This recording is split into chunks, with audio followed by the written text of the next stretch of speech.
He held it against him for the Camp Shiloh and for a lot of things. And after Shiloh, Thomas was placed in command of that deal for a while. Grant had a lot of great traits, but he was petty. He was a very petty individual. And when he perceived a slight, he stalked you. He stalked you in silence until he got rid of you. Look at Rosecrans. Look at a lot of them. And but that's another story, another whole story. Some people like Rosecrans, some people don't. That's another story, not concerning today. But he's at Nashville, Thomas, consolidating troops and bringing in troops that we'll touch on Saturday, like the Department of the Etowah, James Stedman, and A.J. Smith's Ishmaelite Corps, as Ed Barnes calls them. Whiskey Smith is coming down from Missouri. But we'll touch on that on Saturday. The Army of Tennessee, Confederate. The last of a great army, a marching army. As we know, it's only 100 miles from Richmond to Washington. You can't even get to Chattanooga, 100 miles from here. And, yeah. 3 corps of infantry. Stephen Dill Lee's Corps, Clayton, Stevenson's, and Johnson's division. Old Club, Ed Johnson, captured at the Mule Shoe, Spotsylvania. We'll hear about him tomorrow, today too, and tomorrow more. And then, of course, at Nashville. And Clayton and Stevenson's division at Nashville. Not engaged at Spring Hill or Franklin. They're the leading corps coming up. Old Straight, A.P. Stewart's Corps, West Pointer class of 42. Alexander Peters Stewart. 3 divisions. W.W. Loring's division. E.C. Walthal's division. And Samuel French's division. Approximately 8,000 strong, 9,700 strong for S.D. Lee's Corps. And Frank Cheatham's Corps. That was Hardee's Corps most of the war. Frank Cheatham's Corps, Mars Frank. John C. Brown's division. William O. Grits Bates division. And Pat Claveren's division. 9,300 strong. Approximately 26,700 infantry. 121 cannons with the Army of Tennessee. And the cavalry, who needs no introduction, Nathan Bedford Forrest. With Kentuckians, Buford's brigade.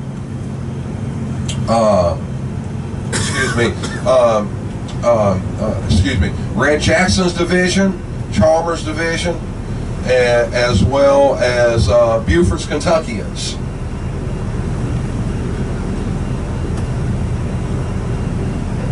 As the Army of Tennessee moves in, they cross Alabama. Excuse me, I'm a little slow this morning. They cross the Tennessee River on November 19th, still in Alabama. Cross the Tennessee state line on November 21st, 64.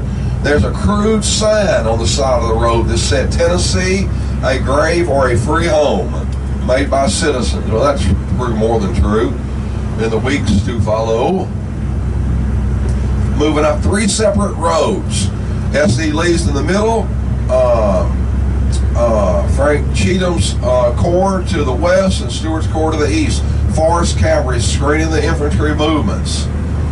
And they're really roughing up the Federal Cavalry big time. They have some good officers in the Federal Cavalry, and we'll touch on that as well. But pushing them back, moving down this Louisburg Pike. Louisburg Pike. This is 431 Louisburg Pike. They're to the east, and let me backtrack. They push them to Columbia. They're the 2 armies. That's about 15 miles south of Franklin. Of Spring Hill, I mean. 28 miles south of Franklin. They glare each other. And on the morning of November 29th, they're up at 2 a.m. They leave by 4 a.m. It's a flankward march similar to Stonewall Jackson's at Chancellorsville, crushing the 11th Corps. Leaving S.D. Lee's Corps at the Duck River with a strong demonstration, with 100 cannons.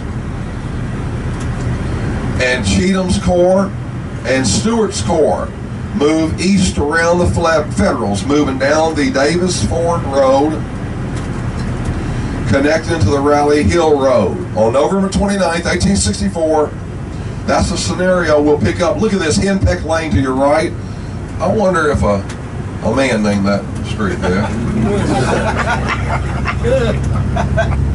Dying is easy, comedy's hard. I noticed the men laughed. I don't think I heard too many laughs from the women there. Oh well, whatever. You know, dying is easy, comedy's hard. But that's the scenario at approximately 3:30 p.m. on November 29, 1864 at the Rutherford Creek, about 2 miles, as I call it, east of Spring Hill. It's not due east, true east. But that's where, it's an A for Hood. He has them. There are 7,000 Federals on the field.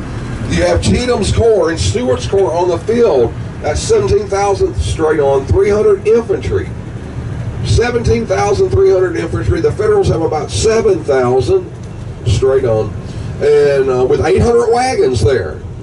They do have about 20 guns there. And none of the Confederate artillery is up yet. Plus they have all of Force, most of Force Cavalry Corps. So you have on the field Confederates at least 22,000. The Federals have about 7,000. How many battles you know when the Confederates outnumber them almost 3 to 1? Not many. What we're going south down the Louisville Pike, and the first stop we're going to stop at is the Mount Carmel Church. Why am I going to take you there? It's the far eastern area of the Spring Hill battlefield, approximately 5 miles east of Spring Hill. It won't be on your map, we'll have maps for Spring Hill, but I wonder, how many of you ever been there, Mount Carmel Church? Very few. Okay, you have, great. Very few have gone there. And that's the eastern area where Wilson and Forrest are engaging, where this road, Louisburg Pike, the Federals are driven all the way back into Franklin, Wilson's cavalry. So at Spring Hill, the Federals have no cavalry. About a couple of regiments of cavalry that perform well on that Mount Carmel road. Very well. We'll touch on it in a while. And then Forrest moves down the Mount Carmel road, heading, as I call it, west towards Spring Hill. And we'll touch on that scenario. He arrives into Spring Hill within minutes of capturing the 800 wagons and are driven or pushed back. There were within 400 guards. And Hood says, hold your position, we're coming. Hold your position, we're coming. I want to repeat myself. No one agrees upon everything about Spring Hill. No one. Not even Ed Bars, Wally Sword, Jacobson, and so many others. They do all agree that they escaped, but how and why, and who's responsible? I'm going to touch on a lot of things, and as we move on. It is a great honor to be with you today. Once again, this is your tour. I'll do my best to try to answer any questions you have. Please don't hesitate.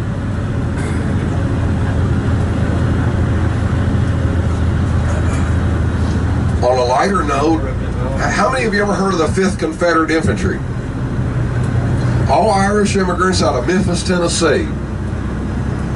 As one Colonel, James A. Smith, said of the 5th Confederate, they're the most rascally set of men that ever went unhung. But truly still in battle, always ready for a fight. They love the Army. Better than being on a dock or a railroad. And the Army was their home. They were in Pat Claiborne's division. He loved them. They loved him. But even Claiborne said they gave me some problems. Yeah, I'll bet. They smuggled whiskey in their watermelons and their pumpkins and their rifle barrels. In the Kentucky campaign, as you well know, 62 on the withdrawal, barrels of whiskey were captured. Claiborne had a lieutenant place a guard over it. Who arrived on the field but the notorious 5th Confederate? He had a bad feeling. He went to inspect the barrels of whiskey. Who had volunteered to guard the whiskey? But the 5th Confederate. As he said, barrels empty, guards full. Had him arrested, and he told the lieutenant, Lieutenant, I thought you had enough sense never to place Irishmen in guard of whiskey. That's the proverbial fox in the henhouse, isn't it? In late 62, Frank Cheatham was drilling his division. He cursed one of these Irishmen out till he literally lost his breath over it. What does the Irishman say to Frank Cheatham? He said, "I'll be dead. You wouldn't talk to me like that if you weren't a general." Cheatham dismounts, takes his coat and hat off, throws it on the ground, and said, "There's General Cheatham right there. Here's old Frank. You just pitch on in." Now we got a private fighting a major general. Pickett McEwen was his name. And Mars Frank got the worst part of the deal. And finally the staff said, "It's over with, it's over with." And Cheatham was going to get his coat and hat. And Pickett McEwen kicked him in the rear and said, "There's General Cheatham right there, and here's the Irishman that kicked your ass." And after the war, no ramifications either. It's a soldier's fight, no problem. And after the war, his staff was with him way after the war having dinner. They said, "General Cheatham, is it really true that you were beaten up by the Irishman?" And he smiled and leaned over and said, "I've been taught never to talk about a defeat." Yes, it's true. They're with Granbury's Texas Brigade on this campaign, and that will touch on a great deal.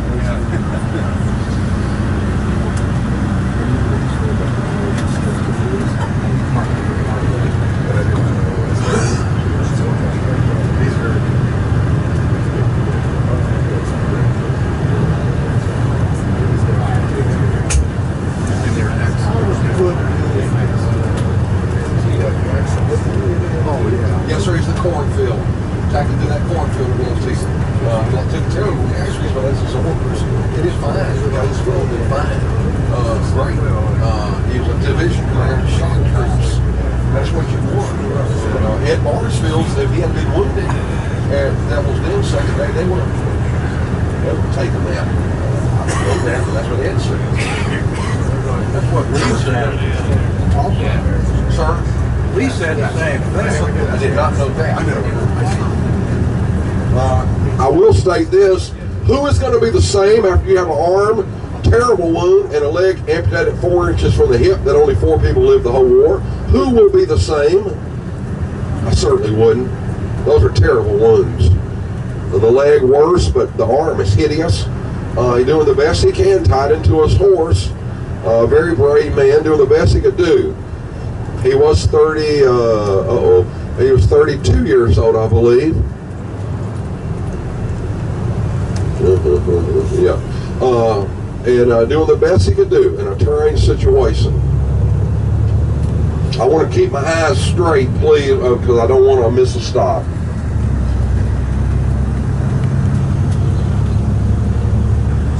Everything is working well with the campaign, and from Columbia moving towards Spring Hill with the AOT, Army of Tennessee, moving down the Davis Ford Road. To the east, the Lewisburg Pike Forest is pushing the Federals back. They have this engagement. We're going to stop at Mount Carmel. Only one person, I believe, on the bus has been there. Remember that magnolia tree? It's been 25 years. Okay. But we'll stop there, and that will be the far east area. And that's to my left is east, to my right is west, south, and of course behind us north. That's the far east area. I think it's important to take you here. I'm keeping my eyes trained here, straight on